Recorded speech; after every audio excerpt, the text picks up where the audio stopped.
así como los operados, ¿no? O pacientes postrados.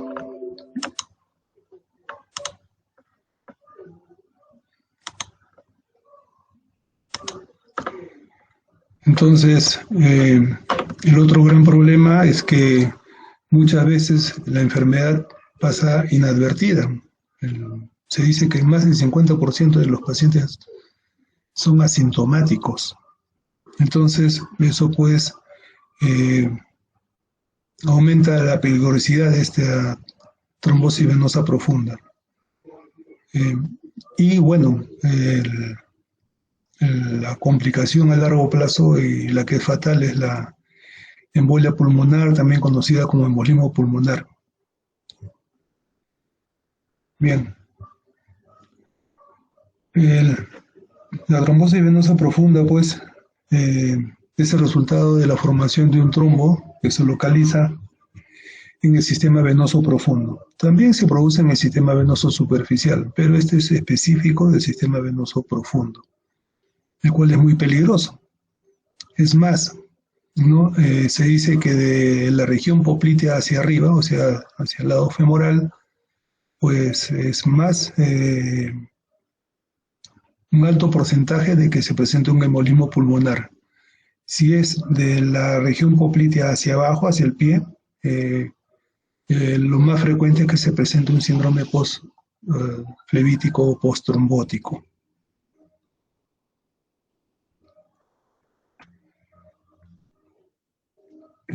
También es importante mencionar que si bien es cierto, por lo general la trombosis venosa profunda se presenta en los miembros inferiores, eso no quita o desdice de que haya en miembro superior e incluso en el cuello. Yo he visto un caso de trombosis venosa de yugular interna, ¿no? Por ejemplo. Y algo a tener en cuenta, aparte de la cantidad de pacientes que presentan una trombosis venosa profunda anualmente, es de que hay que diferenciar en los pacientes menores de 50 años y los mayores de 50 años. Si nosotros tenemos en la presencia de trombosis venosa profunda en pacientes de 50 años en adelante, entre comillas, no nos debemos preocupar mucho, ¿no? Porque a este tipo de pacientes se les conoce como la enfermedad del viajero o la enfermedad del turista. Es decir, que pasados los 50 años, un gran porcentaje de personas, tanto hombres como mujeres, se dedican a viajar por todo el mundo, ¿no? Hay un poco más de facilidad para hacer eso. Entonces, como están largo tiempo, se supone que más de 4 horas sin moverse, tanto por aire, mar o tierra, entonces son propensos pues a que presenten una trombosis venosa profunda. Los pacientes menores de 50 años, cuando ustedes tengan un paciente con una trombosis, que debuten con una trombosis venosa profunda, paralelamente a realizar las pruebas y confirmar el diagnóstico y luego iniciar el tratamiento respectivo, hay que estudiarlos, hay que taquear a estos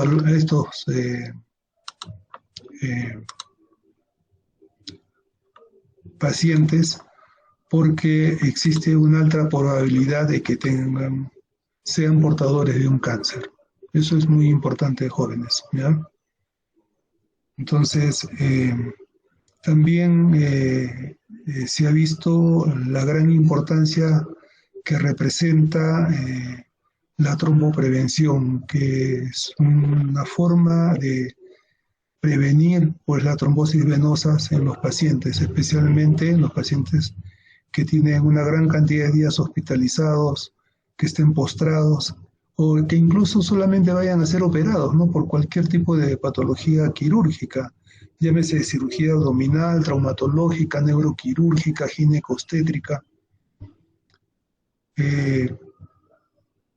Se ha instalado hace unos años un tratamiento de tromboprevención justamente para evitar que se presente en estos pacientes una trombosis venosa profunda. ¿Por qué? Porque en los estudios que se realizaron, pues más del 35% de los pacientes que entran a cirugía presentan trombosis venosa profunda. Si bien es cierto, en algunos países se ha instalado este mecanismo de tromboprevención, en gran parte de los países, especialmente de latinoamericanos, pues no se cumple a cabalidad, ¿no? Se deja de lado, entonces igualmente pues siguen aumentando la cantidad de pacientes con trombosis venosa profunda.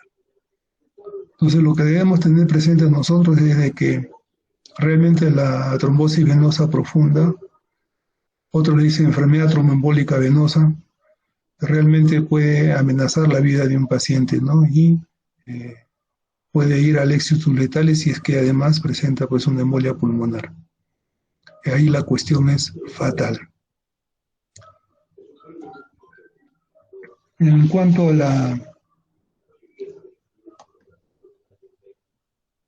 la triada de Virchow, o antes decirles de que, por ejemplo, la incidencia de enfermedad tromboembólica venosa, por ejemplo, a nivel mundial es 71 por cada 100.000 habitantes, esto es al año, ¿no?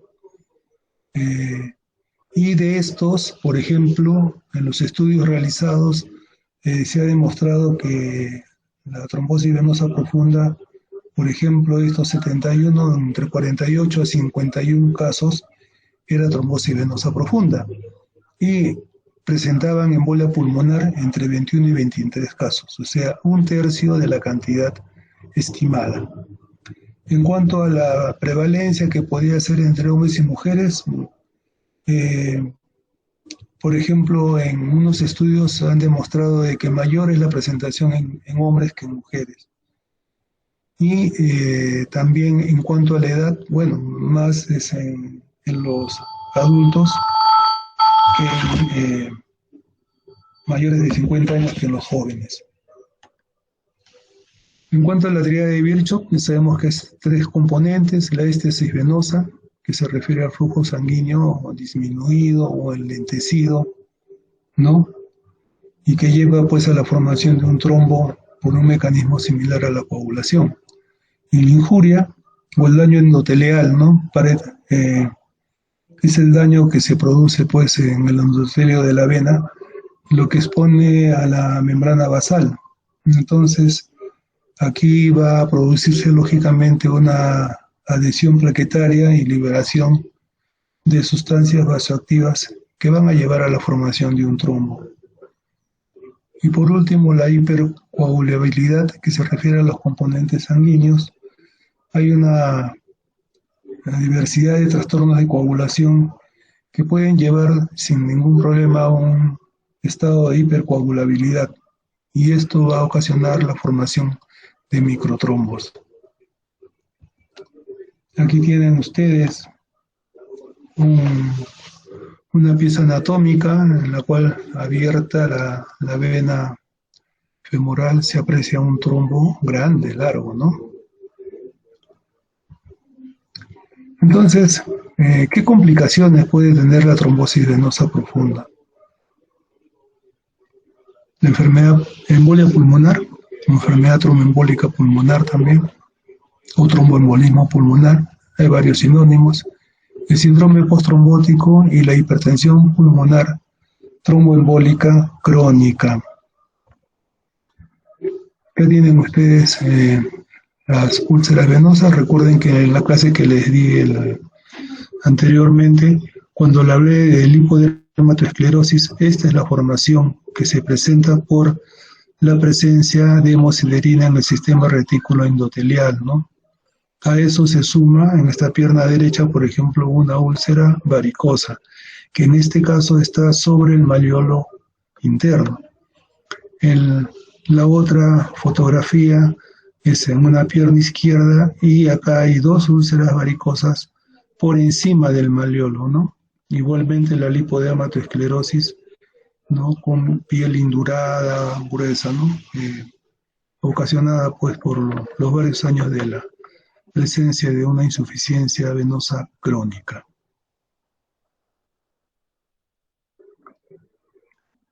También es importante mencionar, así como les hablé de la trombosis venosa profunda, también de la tromboflebitis, ¿no?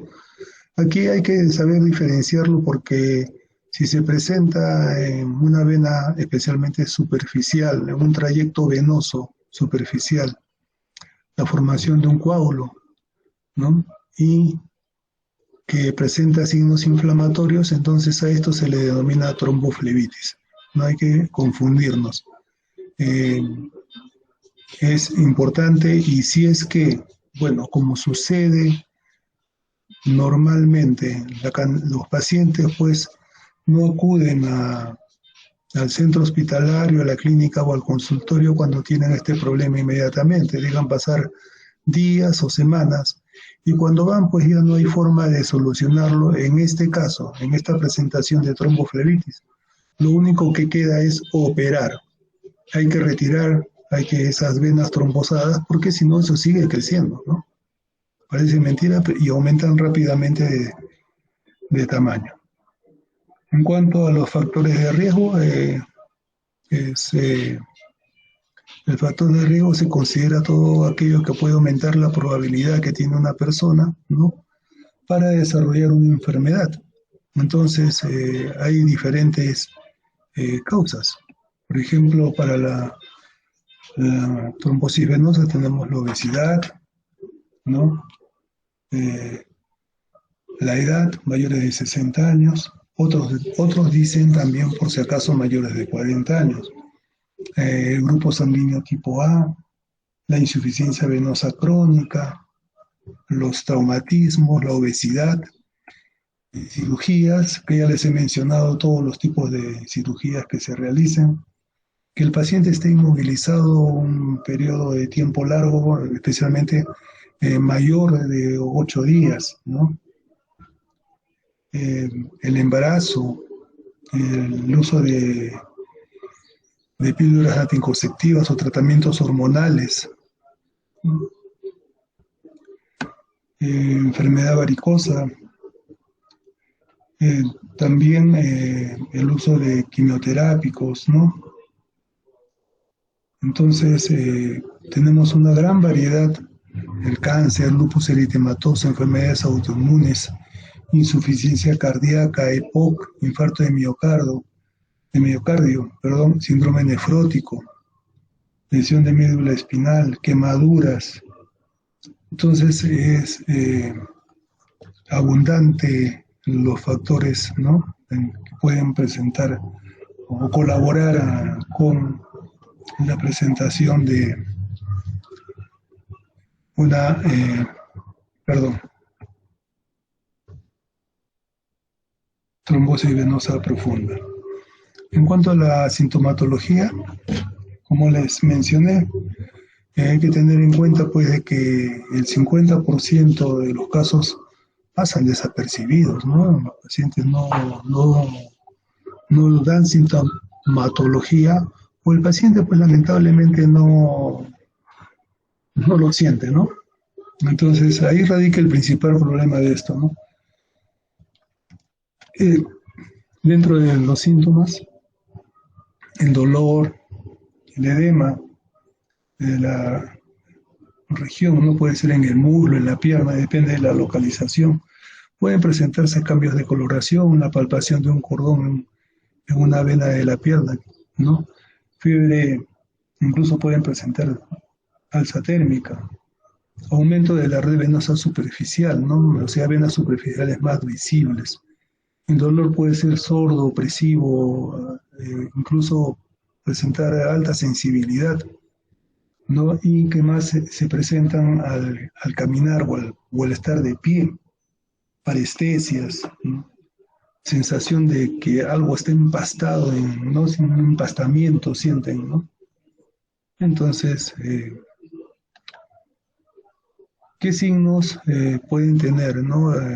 Eh, el signo de Homans, ¿no? Que se presenta cuando se hace que el paciente que esté echado en la camilla, pues haga una dorsiflexión del pie, ¿no? Y este dolor de Homans, este signo de Homans se presenta en la pantorrilla, ¿no? la región de los sóleos. Y si a eso se suma que nosotros comprimimos los músculos sóleos, eso se llama el signo de Olow, O-L-O-W. Yo no soy muy aficionado a los nombres de los signos, pero bueno, hay que mencionárselos a ustedes. Entonces, para que nosotros lleguemos pues al diagnóstico,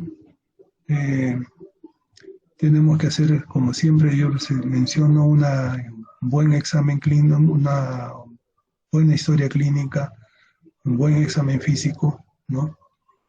Y tener a la mano, pues, después de lo realizado, las ayudas diagnósticas que pueden colaborar con nuestro diagnóstico final, ¿no? Hay que hacer un diagnóstico diferencial también.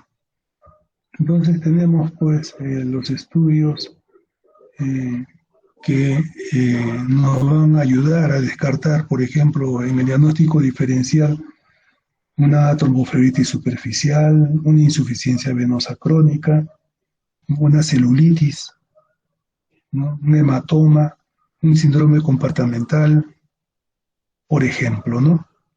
Relacionado con la patología que estamos revisando. Entonces, tenemos pues como ayudas diagnósticas el Doppler vascular, el ecodoppler también, ecodoppler color, ¿no? La resonancia magnética y la flebografía. Ayudas adicionales, el dímero D, ¿no?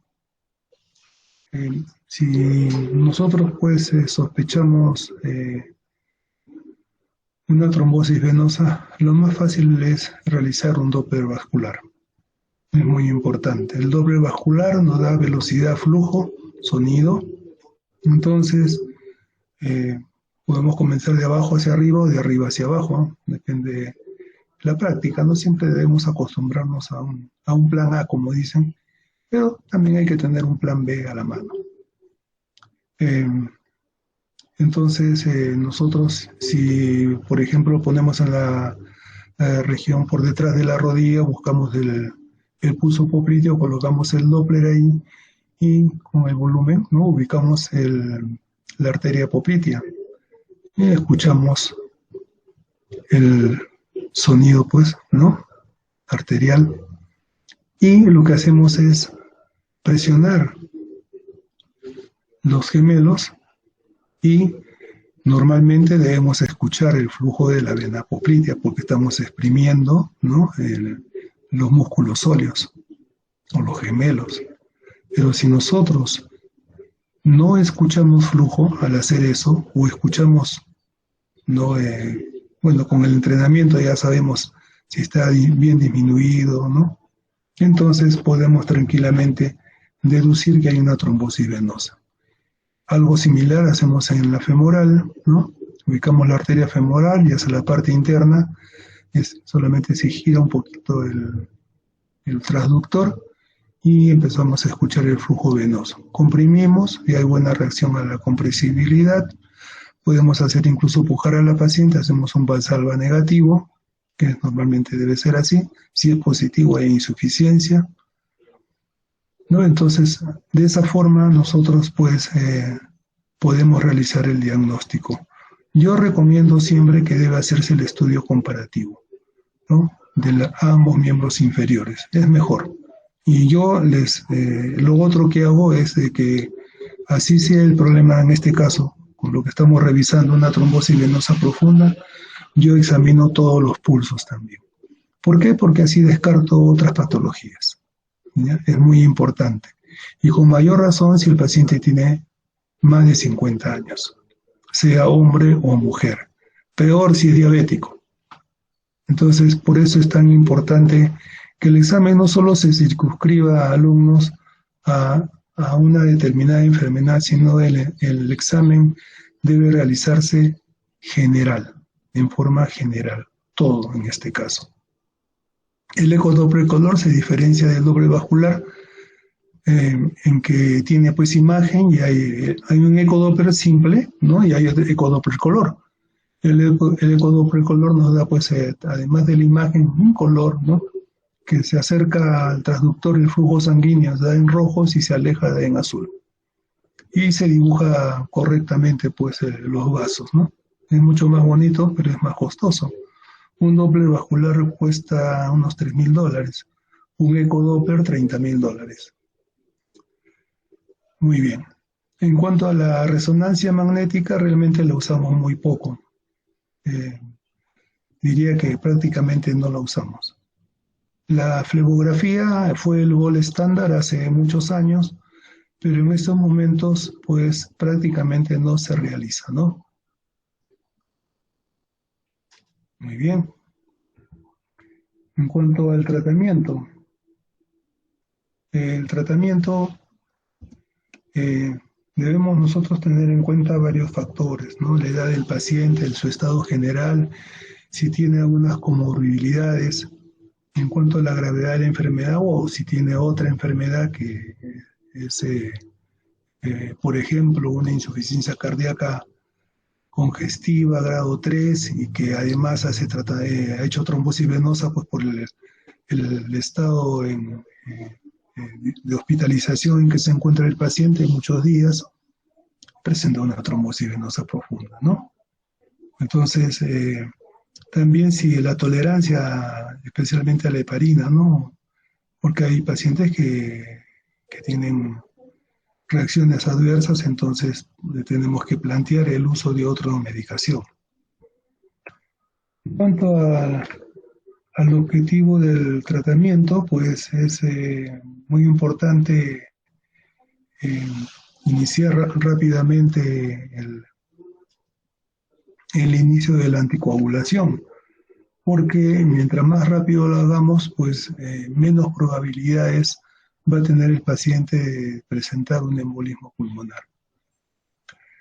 Dentro de ellos nosotros tenemos, hay varios, ¿no? Anticoagulación, el proceso de anticoagulación. Eh, yo lo divido en dos partes. Si el paciente está hospitalizado y, por ejemplo, en clínica o hospital, o si es que el paciente va a hacer el tratamiento en su casa, como por ejemplo ahora con la pandemia, ¿no?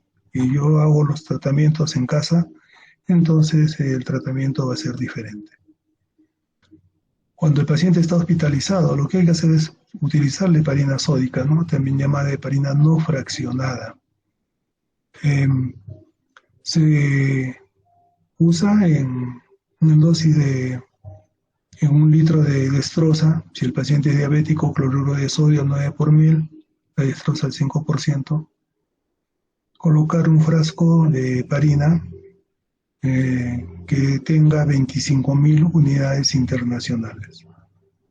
Repito, el frasco de heparina que ustedes ordenen que se ponga debe tener 25.000 unidades internacionales. Quiere decir, cada frasco trae 5 centímetros cúbicos o 5 mililitros. Eso quiere decir que 1 centímetro es igual a 5.000 unidades internacionales. 5 por 5, 25. Se lo repito porque en el mercado ha salido un laboratorio con frascos de heparina de 5.000 unidades. Quiere decir que cada centímetro trae 1.000 unidades. Eso no es válido para nosotros, ¿no? Bien, entonces se coloca ese frasco de 25.000 unidades en un frasco de dextroso cloruro de sodio y se pasa pues en un microgotero a 20 cc hora. Quiere decir que los 20 centímetros van a ser iguales a 1.000 unidades internacionales de heparina que se va a transfundir cada hora, ¿no? Esta heparina sódica se pasa, la solución de heparina se pasa en forma continua a las 24 horas. Para mí es la mejor forma de anticoagular a un paciente. ¿Qué es lo que tenemos que tener cuidado? En controlar el TPT, que es el tiempo parcial de tromboplastina. que normalmente es entre 28 a 32 segundos. Si ponemos la media de 30 segundos, entonces nosotros debemos alcanzar el doble más la mitad, es decir, 60-75 segundos. Les acepto hasta 85, no hay problema. Si nos falta, aumentamos el microgoteo. Si nos pasamos, disminuimos el microgoteo. Se realiza todos los días el control durante 5 días.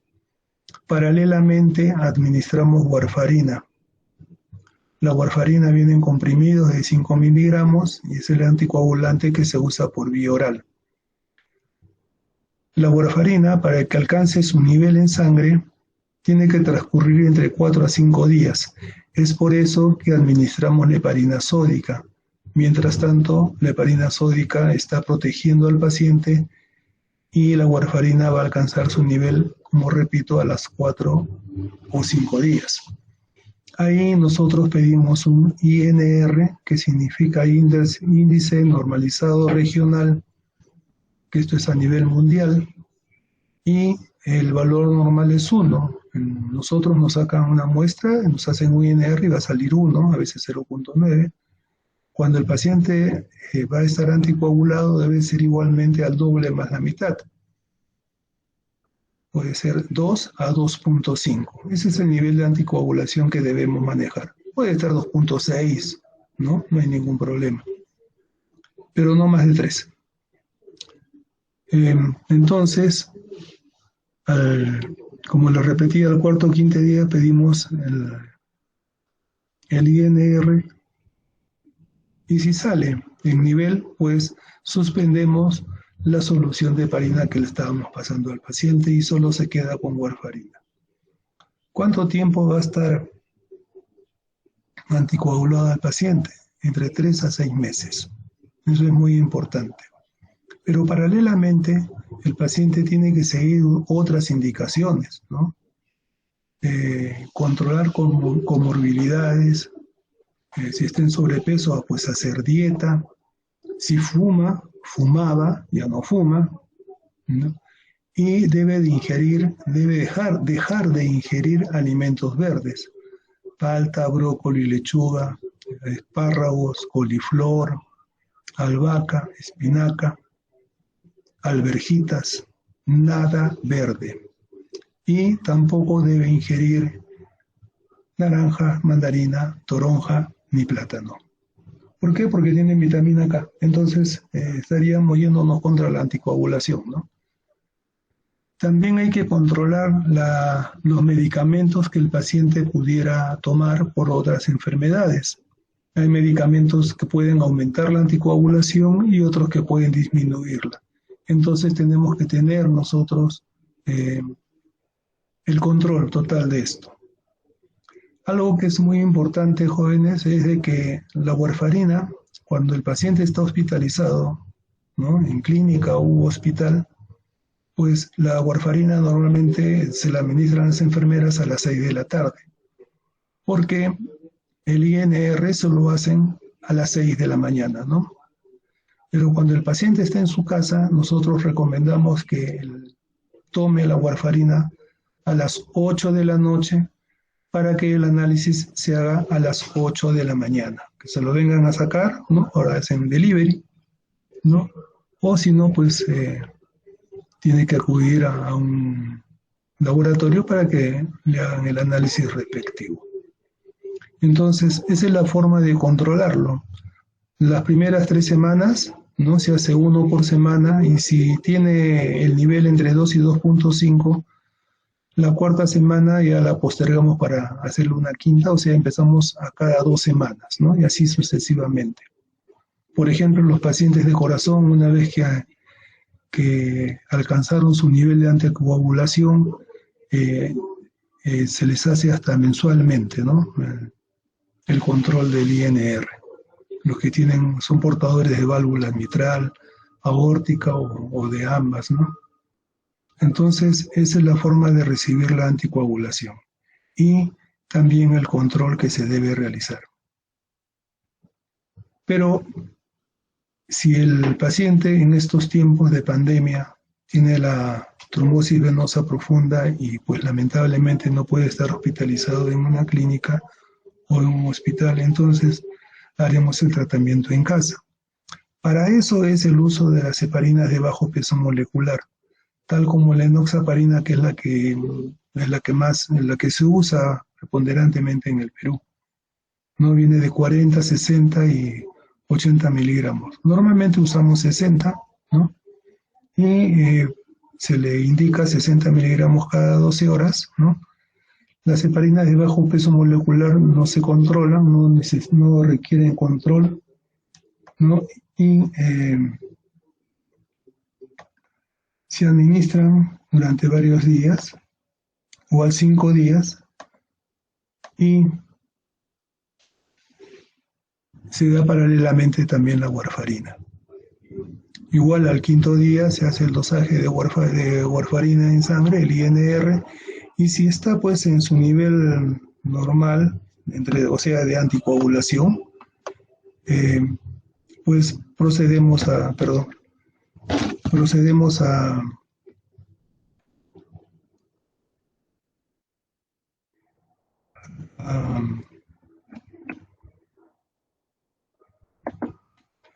ya suspender la enoxaparina y nos quedamos con la warfarina. Hay otros medicamentos que son conocidos como NACOS, es lo que usted he puesto ahí, eh, y son conocidos como los nuevos anticoagulantes orales. Eh, tenemos tales como la Pixaban, Rivaroxaban, Dabigatran, Edoxaban, y el problema es de que estos nuevos anticoagulantes orales llamados NACOS, pues hay una cantidad de colegas que están recetándolas para una trombosis venosa profunda. Yo no lo recomiendo. Si a mí me preguntan, yo no lo recomiendo. ¿Ya? Claro que ellos dicen, no, por ejemplo, la heparina de bajo peso molecular la heparina no necesita control de anticoagulación, o sea, la monitorización de la coagulación, eh, una serie de cosas. Pero siempre pues ponen eh, en la mesa ventajas